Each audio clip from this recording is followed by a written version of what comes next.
जय हिंद दोस्तों। अभी हमने एक आपको बताया था कि सेंटरों की जो भर्ती हैं वो बिल्कुल 100% होंगी। तो पहले जो दो सेंटर थे आपके राजपूत सेंटर और आर्मड सेंटर की, वो डेट आपको मैंने पहले बता दी थी। उनका जो शेड्यूल था वो आपको बता दिया गया था। अभी एक सेंटर और है जो पैरा रेजिमेंट है, पैरा जो कमांडो है, उस सेंटर की भर्ती 14 सितंबर से स्टार्ट है। उन्होंने अपना नोटिस डाल दिया है। पैरा कमांडो की भर्ती भी अग्निवीर के तहत ही होगी। अभी उसमें आपको कोई शक सवाल नहीं होना चाहिए। पैरा कमांडो के अंदर जीडी और ट्रेडमैन की भर्ती है और 14 सितंबर से स्टार्ट है।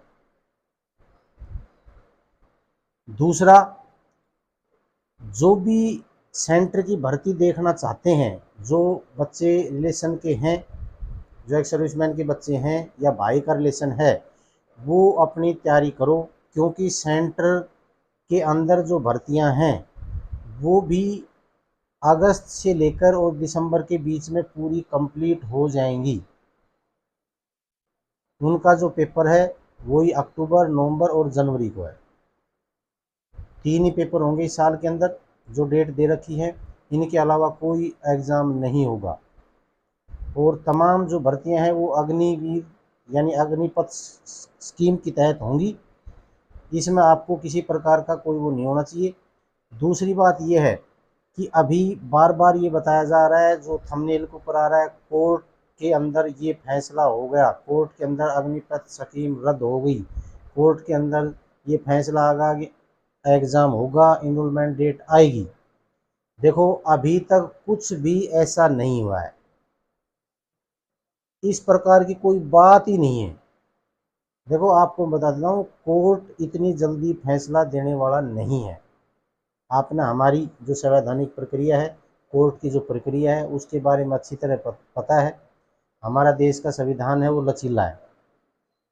इस प्रकार से किसी भी चीज़ के ऊपर इतनी जल्दी कार्रवाई नहीं होती। तो आप किसी भी प्रकार की अफवाहों से बचें। आप अपने फिजिकल की तैयारी करें। आप जो फार्म निकले हैं उन फार्मों को भरें। देखो, किसान आंदोलन और इसके अंदर बहुत फ़र्क है। उन्होंने कोर्ट के अंदर भी अर्जी दायर की थी, उसके बाद उन्होंने अपना आंदोलन भी चलाया था। लेकिन यहाँ के ऊपर आंदोलन किसी प्रकार का नहीं चल रहा है, सिर्फ कोर्ट के अंदर अर्जी दी हुई है और उनके ऊपर अभी सुनवाई नहीं हुई है। और आप ये मत सोचो कि पहली ही डेट के ऊपर उसकी सुनवाई हो जाएगी या कोई फैसला आ जाएगा। अभी वही बात है, डेट पे डेट दी जाएंगी, उसके बाद के अंदर कोई फैसला आता है या नहीं आता है, आपके पक्ष में आता है या नहीं आता है। बाकी एक संवैधानिक तौर पर अगर देखा जाए तो आपके पक्ष में फैसला आना चाहिए। बाकी ये सब कोर्ट के हाथ में है, ये फैसला आपके पक्ष में आता है या नहीं आता है। लेकिन जो भी अपना इसके अंदर योगदान दे रहे हैं वो एक सराहनीय है। इसके अंदर कोई वो नहीं है।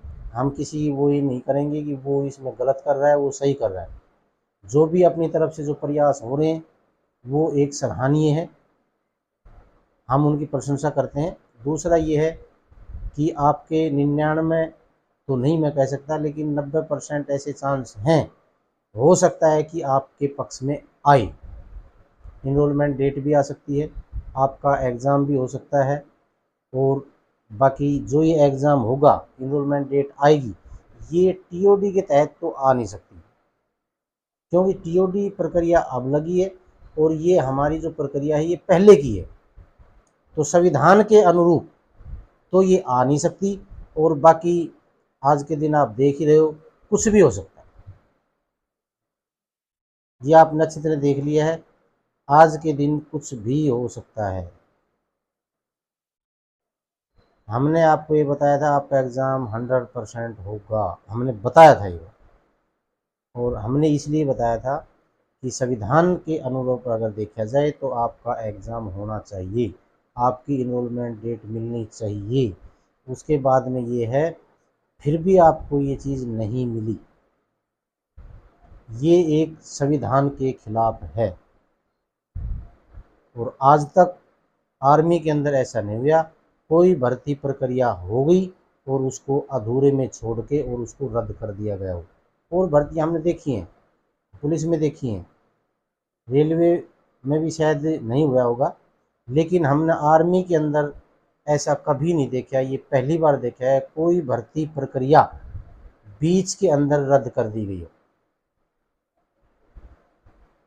और इसमें जो हमने आपको बोला था 100% आपका एग्ज़ाम होगा, वो हमारी बात गलत निकली, इसके लिए हम माफ़ी चाहते हैं। बाकी ये नहीं है कि ये जो चीज़ है ये संविधान के अनुरूप हुई है। हम आज भी आपको ये बोल रहे हैं कि संविधान के अनुरूप नहीं थी, और इसका कोर्ट के अंदर हो सकता है कि आपको फ़ायदा मिल जाए।